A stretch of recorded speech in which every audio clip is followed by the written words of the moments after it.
আমরা তাহলে রেডক্স পড়ছিলাম এবং আগের দিন আমরা পড়ছিলাম রেডক্সের ফর্মাল পোটেনশিয়াল কি কি ভাবে চেঞ্জ হতে পারে।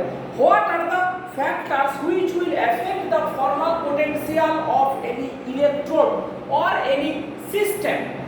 তো আমরা সেখানে মেইনলি আগের দিন পড়েছি যে রোল অফ দ্য পিএইচ এবং role of the concentration of the ions. তাহলে পিএইচ এর রোল পড়েছি, আয়নের কনসেন্ট্রেশনের রোল পড়েছি। আজকে আমরা দুটো জিনিস মেইনলি পড়ব। একটা হচ্ছে গিয়ে যে প্রেসিপিটেশন এবং দু নম্বর হচ্ছে কমপ্লেক্সেশন। এই দুটো জিনিস কিভাবে ফর্মাল পোটেনশিয়ালের উপরে এফেক্ট ফেলায় সেইটাই আমরা আজকে মেইনলি পড়ব। আচ্ছা বেশ, তাহলে প্রথমেই আমরা আসি প্রেসিপিটেশন। আচ্ছা, প্রেসিপিটেশনের এক্সাম্পলটা দেখ, copper plus two copper plus এর standard reduction potential 0.15 volt. Copper plus two থেকে কপার প্লাস, কপার জিরো কিন্তু নয়, ব্যাপারটার মধ্যে পার্থক্য আছে। কপার প্লাস টু থেকে কপার 1.15 ভোল্ট। এবং এটা আমাদের সবার জানা যে I2 I মাইনাস হচ্ছে 0.54 ভোল্ট। তাহলে I2 I মাইনাসের 0.54 ভোল্ট। তো তাহলে আমরা কি এক্সপেক্ট করতে পারি copper plus two I minus কে কি অক্সিডাইজ করতে পারবে? তাহলে এই দুটো সিস্টেমকে যদি মিলিয়ে দেওয়া হয় তাহলে আমাদের এক্সপেকটেশন কি? এক্সপেকটেশন কপার প্লাস টু কি I মাইনাস কে অক্সিডাইজ করে I2 লিবারেট করতে পারবে, হ্যাঁ কি না? এইটাই এক্সপেরিমেন্ট, এইটাই ল্যাবরেটরিতে করতে হয়। তার বক্তব্যটা যেটুকু শিখেছিস সেইটুকুর উপরে দাঁড়িয়ে যদি চিন্তা করা যায় তখন তোরা ভাববি যে না এটা কি করে সম্ভব। কারণ কপার প্লাস টু থেকে কপার 1 এর 0.15 volt, I2 I minus 0.54 volt. তাহলে কে বেশি? I2 I মাইনাসটা বেশি। তাহলে আমরা যতদূর শিখেছি তাহলে এই সিস্টেম সিলেক্টিভলি বা প্রেফারেন্সিয়ালি রিডিউস হতে চাইবে, মানে I2 প্রেফারেন্সিয়ালি রিডিউস হতে চাইবে টু I মাইনাস, উল্টোটা নয়। বা যেহেতু কপার প্লাস টু কপারের standard reduction potential I2 I minus এর থেকে কম, এ কিন্তু এই সিস্টেমের থেকে স্ট্রঙ্গার অক্সিডাইজিং এজেন্ট নয়। Copper plus two not a strong oxidizing agent than I minus বা দেন I2। তাহলে এইটা সম্ভব নয়। Copper plus two should not oxidise I minus two I2, but it do. কিন্তু এটা সম্ভব, এইটাই হয় copper plus two I minus কে অক্সিডাইজ করতে পারে এবং সেটা কোয়ান্টিটেটিভলি। তো এটা তোদের সেম টু প্র্যাকটিক্যালে আছে, দুর্ভাগ্যজনকভাবে মানে তোরা সেটা হাতে কলমে করতে পারবি না, এই কোয়ান্টিটেটিভ এস্টিমেশন। সেইটা আমি একটু পরের দিকে বোঝাবো। আচ্ছা, তাহলে কেন পারে? তার মানে নিশ্চয়ই এই সিস্টেমের ফর্মাল পোটেনশিয়ালটা এই ভ্যালুটা থেকে নিশ্চয়ই চেঞ্জ হয়ে যায়। কেন চেঞ্জ হয়ে যায়? তার কারণ হচ্ছে CuI2 এই মলিকুলটা, এই কমপ্লেক্সটার, এই যৌগটা এক্সট্রিম লো সলিবিলিটি, এর নাম হচ্ছে কিউপ্রাস আয়োডাইড। কিউপ্রাস আয়োডাইডের এক্সট্রিম লো সলিবিলিটি মানে কি? ও খুব সহজেই প্রেসিপিটেট করতে চায়, বা আমরা ঘুরিয়ে বলতে পারি যে এর সলিবিলিটি প্রোডাক্টের ভ্যালু অত্যন্ত কম সলিবিলিটি প্রোডাক্টের ভ্যালু। আচ্ছা, তাহলে কি হবে না কপার প্লাস আর আই মাইনাস এর সলিবিলিটি প্রোডাক্ট এর ভ্যালু হচ্ছে 10 to the power minus 12, 10 to the power minus 12। তাহলে রিঅ্যাকশনটা কি হবে copper plus 2 plus electron is going to copper plus. তাহলে এই সিস্টেমের পোটেনশিয়াল E সমান E0 minus 0.0591/1 log concentration of copper plus by concentration of copper plus 2। এইটার value কত 0.15 মাইনাস 0.0591 log। একটা কাজ করতে হবে, কি কাজ? উপরে এবং নিচে I মাইনাসের কনসেন্ট্রেশনকে গুণ করতে হবে। এরকম আমরা করতে পারি অ্যালজেব্রার নিয়মে একই জিনিসকে আমাদের সুবিধার জন্য উপরে নিচে গুণ করে দিলাম। যে গুণ করে দিলাম তাহলে এই পার্টটার ভ্যালু আমরা জানি কত 10 টু দি পাওয়ার মাইনাস 12। তাহলে ওটাকে যদি বাইরে নিয়ে চলে আসি 0.0591 log 10 to the power minus 12, আবার কি হবে প্লাস 0.0591 log, এটাকে উপরে তুলে দেই জন্য দিলাম plus copper plus 2 concentration into I মাইনাসের কনসেন্ট্রেশন। এই 10 টু দি পাওয়ার মাইনাস 12 টা বাইরে যদি আয় কি হবে 0.15, এটা হবে প্লাস 0.0591 ইনটু 12 প্লাস লগ এর ভ্যালু যা আছে আছে। এইটাকে সলভ করলে কত হয় 0.86 প্লাস 0.0591 log blah blah যা ভ্যালুটা আছে। তাহলে দেখ এই রকম ভাবে অ্যাকচুয়ালি যখন রিঅ্যাকশনটা হচ্ছে সিস্টেমের formal potential value increases to 0.86, 0.86 ছিল 0.15, it is increases to 0.86 which is far higher than 0.54। 0.54 এর থেকে এই ভ্যালুটা অনেক বেশি, সেই জন্য কপার প্লাস 2 তখন সিলেক্টিভলি I মাইনাস কে অক্সিডাইজ করে I2 লিবারেট করে, I মাইনাস কে অক্সিডাইজ করে I2 লিবারেট করে। এইটাই হচ্ছে গিয়ে বিউটি। তাহলে পুরো রিঅ্যাকশনটা কিরকমই হয় না কপার প্লাস 2 সলিউশনে মনে করে আমরা পটাশিয়াম আয়োডাইড যোগ করলাম, কি হবে CuI এর প্রেসিপিটেট করবে আর I2 লিবারেট করবে। এটাকে ব্যালেন্স করলে এখানে 2 এখানে 2, তাহলে এখানে হবে 4। এই হচ্ছে গিয়ে এইটার ব্যালেন্স ইকুয়েশন, এই রিঅ্যাকশনটা ঘটে থাকে।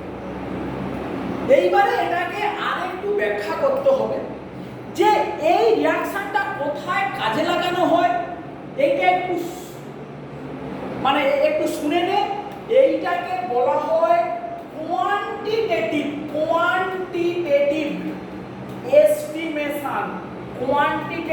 Estimation of copper plus 2। মানে কোন সলিউশনে কপার প্লাস 2 আছে কি নেই, ভালো করে শুন, কোন সলিউশনে কপার প্লাস 2 আছে কি নেই এইটুকু খুঁজে পাওয়ার জন্য যে কেমিক্যাল রিঅ্যাকশন করা হয় তা ওকে বলে কোয়ালিটেটিভ টেস্ট। কোয়ালিটেটিভ মানে জাস্ট সেই এক্সপেরিমেন্টটা দ্বারা বলতে পারবো যে কপার প্লাস 2 আছে কি নেই। সে বিভিন্ন রকমের এক্সপেরিমেন্ট হয় কপার প্লাস 2 টেস্ট করার জন্য। কোনো পিরিডিন যোগ করে দিলে ডিপ ব্লু কালারের সলিউশন তৈরি হয়ে যায়, সেটা তৈরি হলে বুঝতে পারবো যে ওর মধ্যে কপার প্লাস 2 আছে।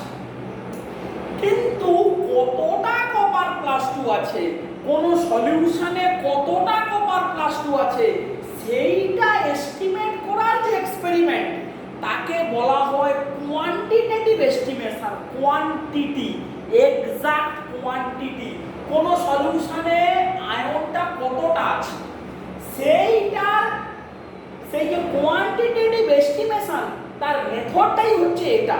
আমরা যেইটা ডিসকাশন করলাম তার মেথডটাই হচ্ছে এটা। এইটাকে বলা হয় আয়োডোমেট্রি।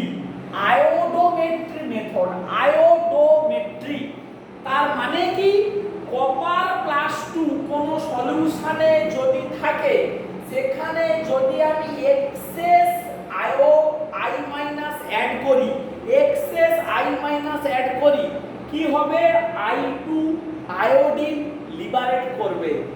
এই বানানটা খেয়াল রাখ, আয়োডোমেট্রি এই মেথডটাকে বলা হয় আয়োডোমেট্রি।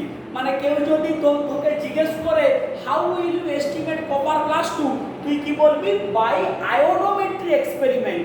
মানে ঘুরপথে I মাইনাস অ্যাড করে আয়োডিন লিবারেট করানো হয়। আয়োডিন কোনো সলিউশনে লিবারেট করলে সলিউশনটা গাঢ় লাল হয়ে যায়, ডিপ রেড কালার হয়ে যায়, ব্ল্যাকিশ ডিপ রেড কালার হয়ে যায়। এবং এই রিঅ্যাকশনটাই কোয়ান্টিটেটিভ মানে যতটা কপার +2 থাকবে সে তার ইকুইভ্যালেন্সি মেইনটেইন করে I2 লিবারেট করবে। মানে 1 মোল কপার +2 1 মোল I2 লিবারেট করবে। সরি এখানে 2 মোল আছে, 2 মোল কপার +2 1 মোল I2 লিবারেট করবে। যে I2টা লিবারেটেড হবে সেই I2টাকে সোডিয়াম থায়োসালফেট দিয়ে এস্টিমেট করা যায়। Na2S2O3 এইটা দিলে সোডিয়াম থায়োসালফেট I2কে রিডিউসড করে আবার I এ কনভার্ট করে নিজে অক্সিডাইজড করে Na2S4O6 এ রূপান্তরিত হয়।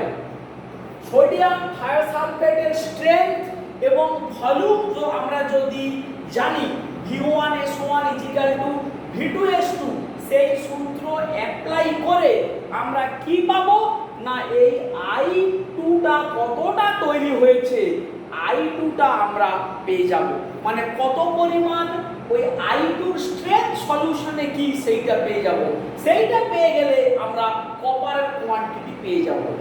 একটু কঠিন এই ভিডিওতে শোনা, হাতে কলমে না করে ক্যালকুলেশনগুলো না বুঝলে একটু কঠিন আছে। আগে চ্যাপ্টারটা শেষ করে নেই, তারপরে যদি আমরা সময় পাই প্র্যাকটিক্যালি কিভাবে করা হয় আমরা সে সম্বন্ধে কয়েকটা ক্লাস না হলে একটু করার চেষ্টা করব। না হলে অ্যাকচুয়ালি তোরা পুরোপুরি অন্ধ থেকে যাবি, ব্লাইন্ড থেকে যাবি। প্র্যাকটিক্যালের এইটা একটা অত্যন্ত গুরুত্বপূর্ণ জায়গা। তার মেন কথাটা কি যে কপার +2 কপারের স্ট্যান্ডার্ড রিডাকশন পোটেনশিয়াল 0.15 I2I এর 0.54। তাহলে এই ভ্যালুটা কি বলে কোনোভাবেই কপার +2 I কে অক্সিডাইজড করতে পারে না, এই ভ্যালুটা তাই বলে। কিন্তু প্র্যাকটিক্যালি ইট ডু মানে এটা করে, এবং শুধু করে নয় কোয়ান্টিটেটিভলি করে। কিভাবে করে না এই CuI এর প্রেসিপিটেট পড়ে এবং এর সলিবিলিটি প্রোডাক্ট অত্যন্ত কম বলে সেইটাকে অ্যাপ্লাই করলে এর ফর্মাল পোটেনশিয়াল ভ্যালুটা চেঞ্জ হয়ে যায় 0.15 থেকে চেঞ্জ হয়ে 0.86 এ পৌঁছে যায়, which is far greater than 0.54 এর থেকে ভ্যালুটা বেশি। তাই এখন copper +2 can oxidize I to I2 এটা অক্সিডেশনটা করতে পারে। এইটাই হচ্ছে গিয়ে প্রথম এই প্রেসিপিটেশনের বক্তব্যটা। নেক্সট আমরা এইখানে যেটা আসছি ফেরিসায়ানাইড এবং ফেরোসায়ানাইড সিস্টেম। ফেরোসায়ানাইড এই দুটো নাম সম্বন্ধে একদম গায়ে নাম, সেটা সম্বন্ধে একটু ধারণাটা ক্লিয়ার থাকা উচিত। ফেরোসায়ানাইডটা কি না দেখ, ferricyanide Fe6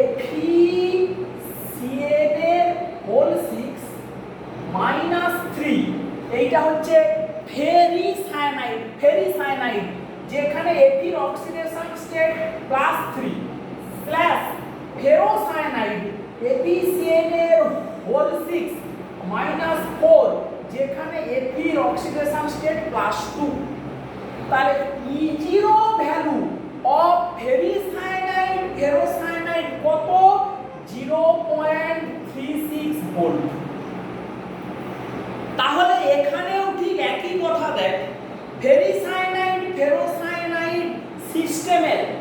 standard reduction potential 0.36 volt এবং আমরা জানি I2 I মাইনাস এর ভ্যালু হচ্ছে 0.54 ভোল্ট। তাহলে আমরা এই ভ্যালু থেকে এক্সপেক্ট করতে পারি ferricyanide should not oxidise I minus two I2, তাই তো? কারণ এর থেকে এই ভ্যালুটা কম, তাহলে a should not oxidise I minus two I2। Just আমরা যেটা একটু আগে পড়ছিলাম। বাট এখানে যদি এই সলিউশনের মধ্যে জিঙ্ক প্লাস 2 যোগ করা হয়, in presence of zinc plus 2 ferricyanide can oxidize I minus two I2। এখন এইখানে তোরা হয়তো বলবি যে এই বারবার I2 I মাইনাস এর কথাটা কেন নেওয়া হচ্ছে? একটা সুবিধা হচ্ছে I মাইনাস কে অক্সিডাইজ করে যদি I2 তৈরি হয় তখন কিন্তু I2 এর কালারটা দেখা যায়, মানে ভিজুয়ালাইজ করা যায়, রিঅ্যাকশনটা হচ্ছে কি হচ্ছে না সেটা জাস্ট কালার দেখে বোঝা যায়। এবারে কেন হয় জিঙ্ক অ্যাড করলে, কেন হয়? নিশ্চয়ই in presence of zinc plus 2 এই সিস্টেমের ফর্মাল পোটেনশিয়াল নিশ্চয়ই চেঞ্জ হয়ে যায়। কেন চেঞ্জ হয়ে যায়? না, in presence of zinc plus 2 potassium ferricyanide একটা কমপ্লেক্স তৈরি করে। কে না পটাশিয়াম ফেরোসায়ানাইড এ একটা কমপ্লেক্স তৈরি করে, এ নয়, এ একটা কমপ্লেক্স তৈরি করে, এর রিডিউসড ভার্সনটা। তাহলে জিঙ্ক ক্লোরাইড মনে করে অ্যাড করলাম K4 FeCN এর হোল 6 প্লাস 2, তাহলে এ কে ফেরো FeRrO ফেরো, আর K3 FeCN এর হোল 6 এ কে এ হচ্ছে ফেরিসায়ানাইড।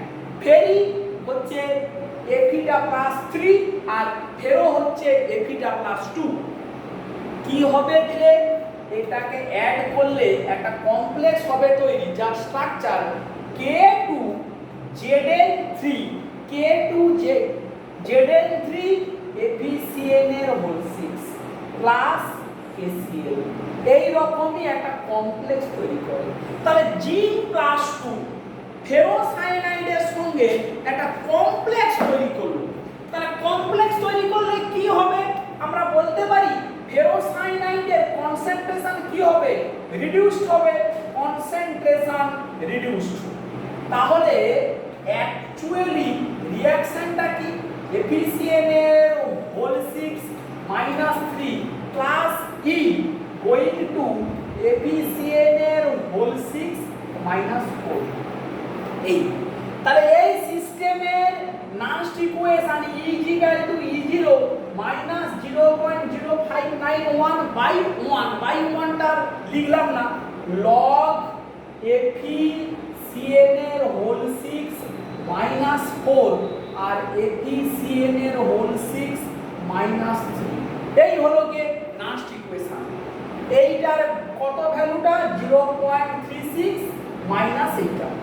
এইবারে দেখ, যদি এই ভ্যালুটা এর কনসেন্ট্রেশনটা যদি কমে যায়, উপরের কনসেন্ট্রেশনটা মানে এটাকে বলে নিউমারেটর, এটাকে বলে ডিনোমিনেটর। নিউমারেটরের ভ্যালু যদি কমে যায় তাহলে এই ভ্যালুটা মোর নেগেটিভ, ফলে এর সঙ্গে একটা ভ্যালু যোগ হবে। মানে উপরের ভ্যালুটা যদি কম হয় তাহলে লগ 1 এর থেকে কম মানে সেই ভ্যালুটা নেগেটিভ আসবে। তার মানে এই নেগেটিভ পজিটিভ, তার মানে 0.36 এর সঙ্গে কিছু ভ্যালু যোগ হবে। যোগ হওয়া মানে এই ভ্যালুটা বাড়বে। সেটা দেখা গেছে বেড়ে 0.54 এর থেকে বেশি হয়। এক্স্যাক্টলি কত হয় সেটা দেওয়া নেই, কিন্তু কি হয় না 0.54 এর থেকে সেটা বেশি হয়। সেই জন্যই পটাশিয়াম ফেরিসায়ানাইড I মাইনাস কে অক্সিডাইজ করতে পারে ইন প্রেজেন্স অফ জিঙ্ক।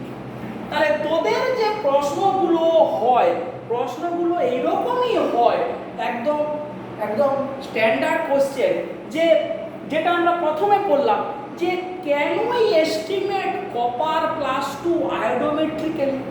এটাই কোশ্চেন, can we estimate copper plus two iodometrically? উত্তরটা হবে ইয়েস।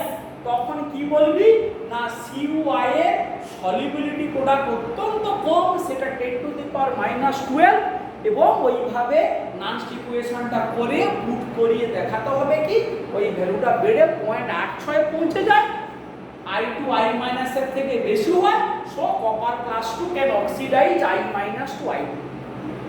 বা এই কোশ্চেনও জিজ্ঞেস করতে পারে যে পটাশিয়াম ফেরিসায়ানাইড ফেরোসায়ানাইড এই সিস্টেমের standard reduction potential I2I minus এর থেকে কম হওয়া সত্ত্বেও জিঙ্ক প্লাস টুর প্রেজেন্সে কেন ও I মাইনাস কে অক্সিডাইজ করতে পারে?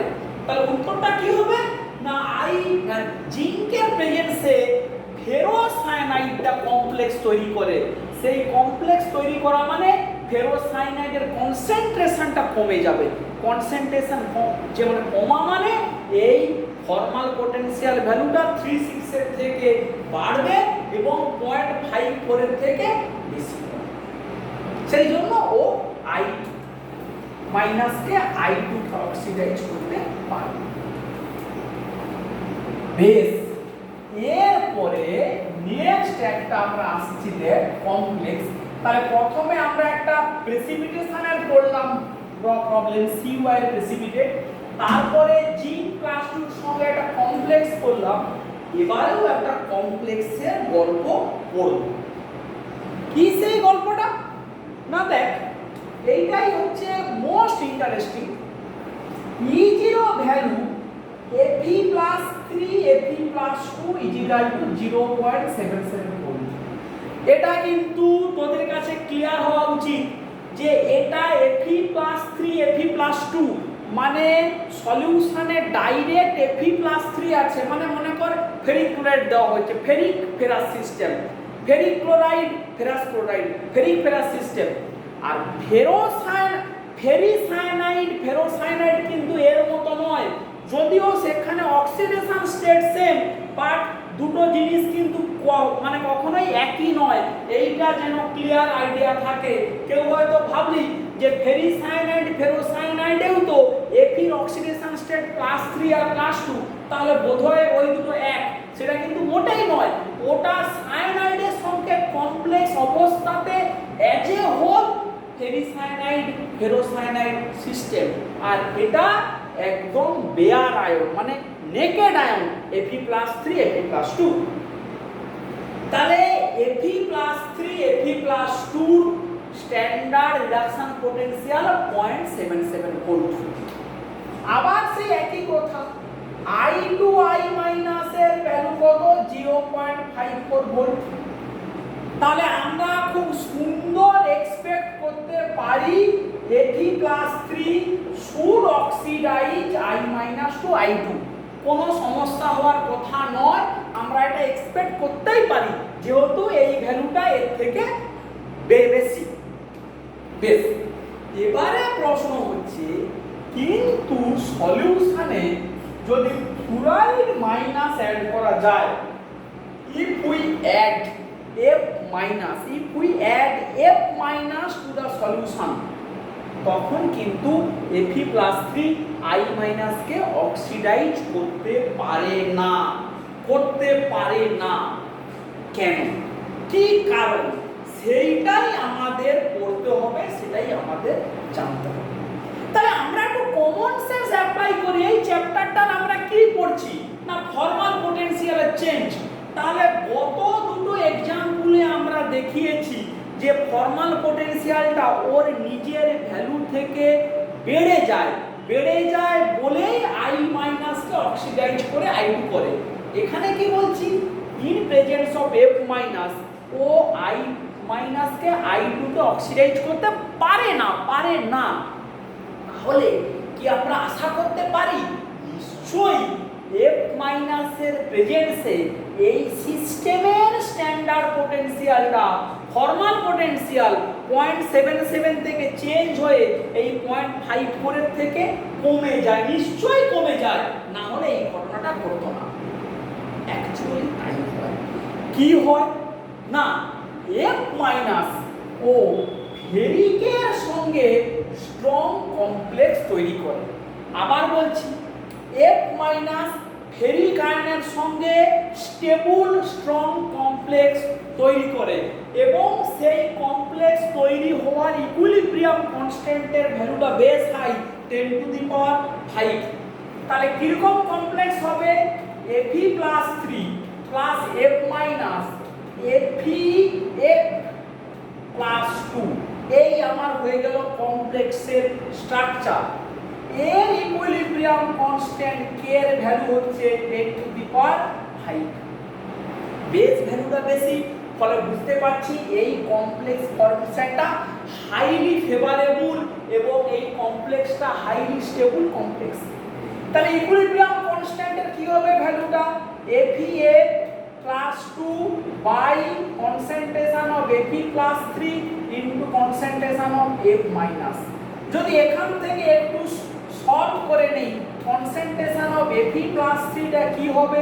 এটা এখানে এলে Fe+2 by F minus into 10 to the power 5 এই থাকলো।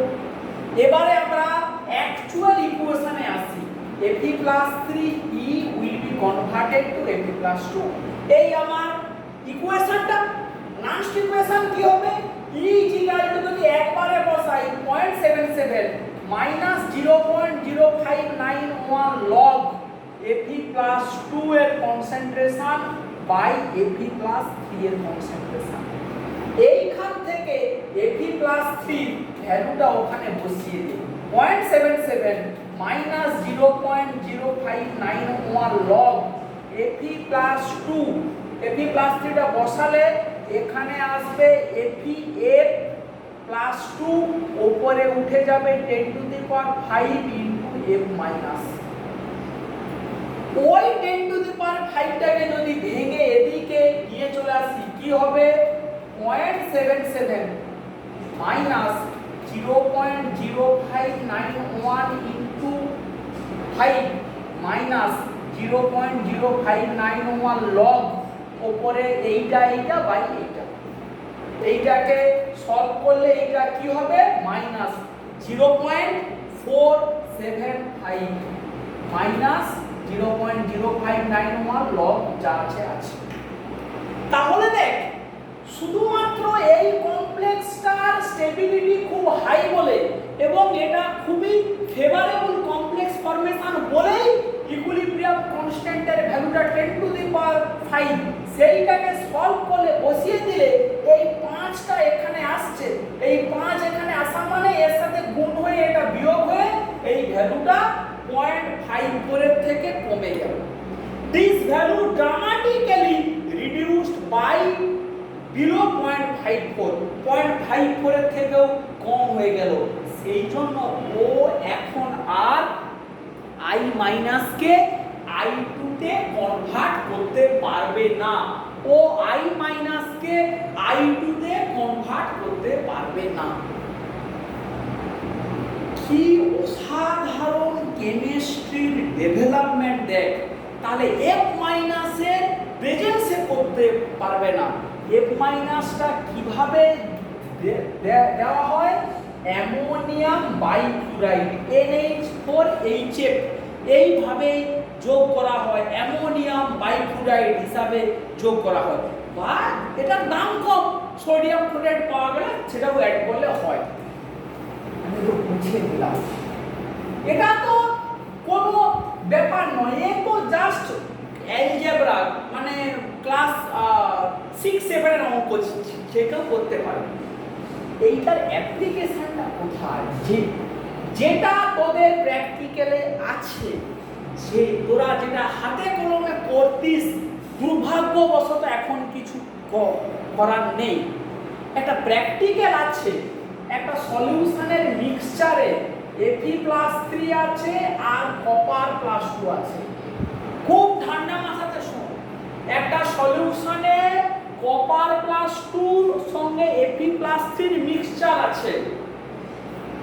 তোদের সিলেবাসে আছে কোয়ান্টিটেটিভ এস্টিমেশন করতে হবে। কাকে?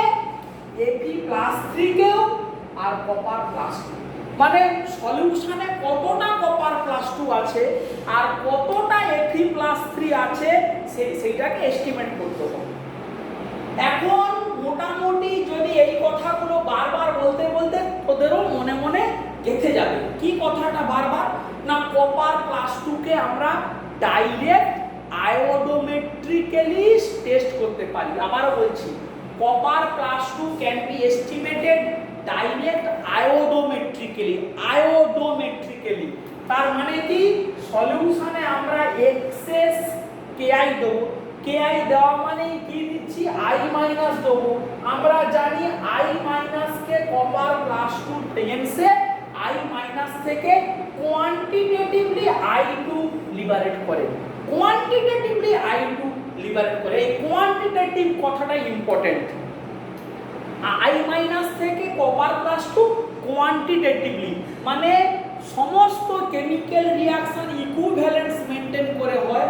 তাহলে ওই সলিউশনে কপার প্লাসের ইকুইভ্যালেন্স যা আছে সেই ইকুইভ্যালেন্সেই I2টা লিবারেট করবে। এবারে I2 লিবারেট করা মানে সলিউশনের কালার ভায়োলেট রেডিশ হবে। তাকে ওই যে I2টা বেরোলো ওকে এবারে কি করব? রিডিউস করব। কি দিয়ে? থায়োসালফেট দিয়ে। সোডিয়াম থায়োসালফেট বুরেট থেকে অ্যাড করব।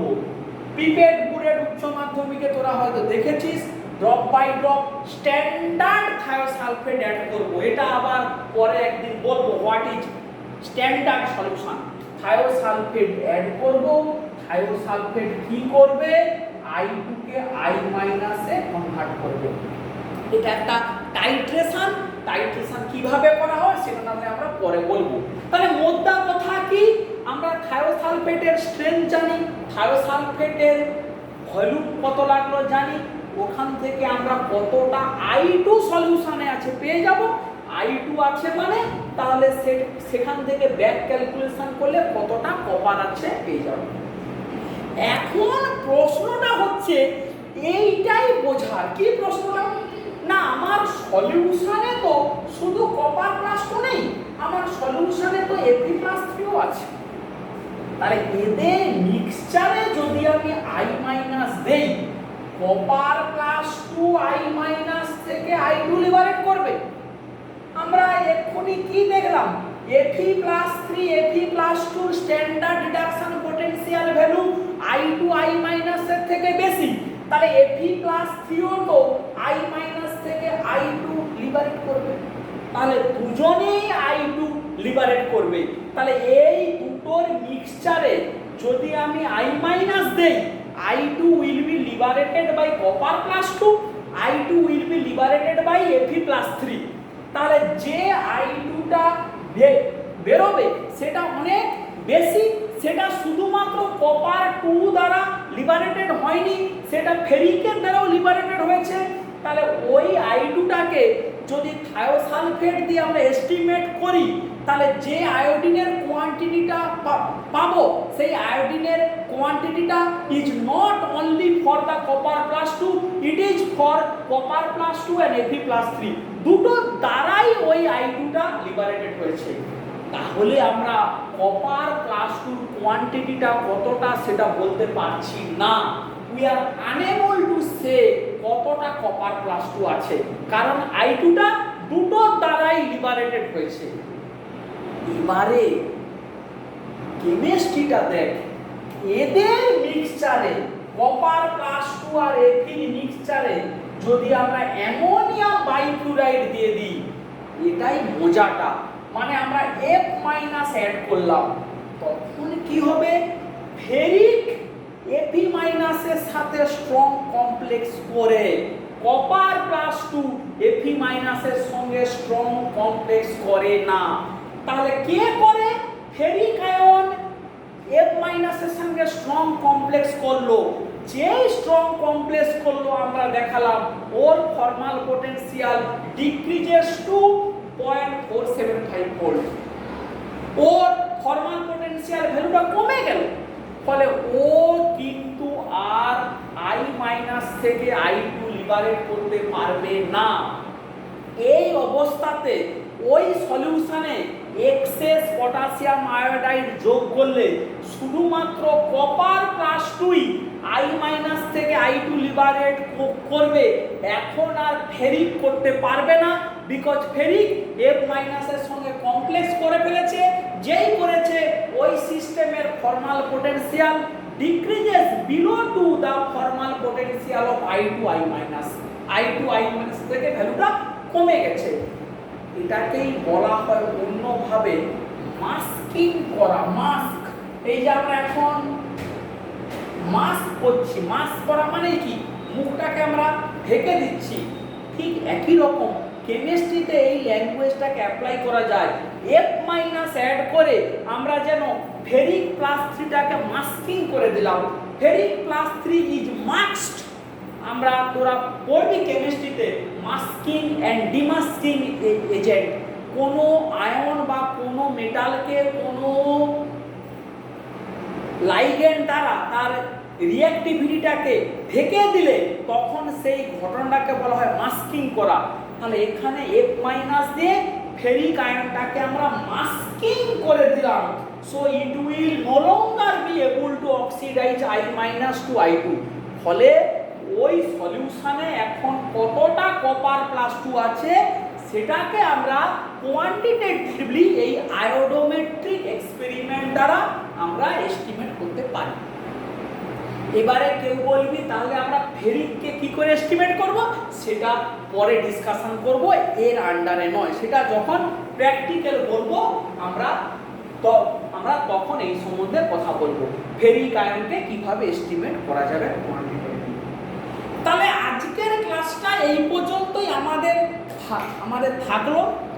বিশেষ করে দুটো অত্যন্ত ইম্পর্টেন্ট জিনিস আমরা বললাম।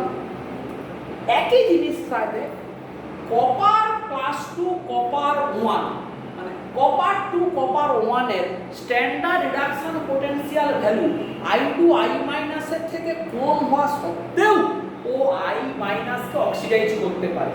কি কারণ না, CuI কিউপ্রাস আয়োডাইডের লো সলিবিলিটি প্রোডাক্ট, মানে Cu প্লাস I মাইনাস এদের সলিবিলিটি প্রোডাক্ট 10⁻⁻12। ফলে এরা খুব সহজেই প্রেসিপিটেট করে যায়।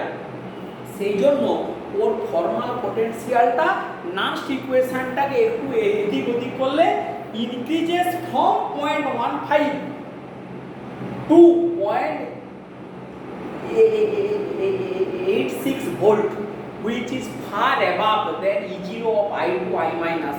So it can oxidize I minus to I2. শুধু অক্সিডাইজ নয়, it can quantitatively oxidize করতে পারে I minus থেকে I2। আমরা এইটাকে এবারে থায়োসালফেট দিয়ে ওই লিবারেটেড আয়োডিনকে এস্টিমেট করতে পারি। বারবার এই কথাগুলো আসবে, I2 এস্টিমেট মানে থায়োসালফেট, I2 এস্টিমেট মানে থায়োসালফেট, এগুলো যেন মাথার মধ্যে আস্তে আস্তে ঢুকে যাবে। আর কি বললাম, Fe+3 তার ভ্যালুটা I2I মাইনাসের থেকে বেশি হওয়া সত্ত্বেও ফ্লুরাইড আয়নের প্রেজেন্সে Fe+3 I মাইনাসকে অক্সিডাইজ করতে পারে না। কারণটা কি, ফেরিক আয়ন F মাইনাসের সঙ্গে স্ট্রং কমপ্লেক্স তৈরি করে, যেই কমপ্লেক্স তৈরি করে সেই কমপ্লেক্স ফরমেশনের ইকুইলিব্রিয়াম কনস্ট্যান্টের ভ্যালুটা ভেরি হাই 10⁵। তখন নাস্ট ইকুয়েশনটাকে সলভ করলে Fe+3 Fe+2 ফর্মাল পোটেনশিয়াল ভ্যালুটা 0.77 থেকে চেঞ্জ হয়ে 0.475 হয়, below the standard potential of I2I minus. সেই জন্য ও আর I মাইনাসকে I2 থেকে অক্সিডাইজ করতে পারে না। এইটাকেই অ্যাপ্লিকেশন করা হয় প্র্যাকটিক্যালে। ফেরিক আর কপার প্লাস 2 মিক্সচারে কপার প্লাস 2 কে ডাইরেক্টলি আয়োডোমেট্রিক্যালি এস্টিমেট করা যায় by masking ferric ion by the addition of ammonium bichloride. মানে সলিউশনে প্রথমে অ্যামোনিয়াম বাইক্লোরাইড দিয়ে নাড়িয়ে দেওয়া হলো, Fe+3 কমপ্লেক্স হয়ে গেল, ওর ফর্মাল পোটেনশিয়াল ভ্যালুটা কমে গেল।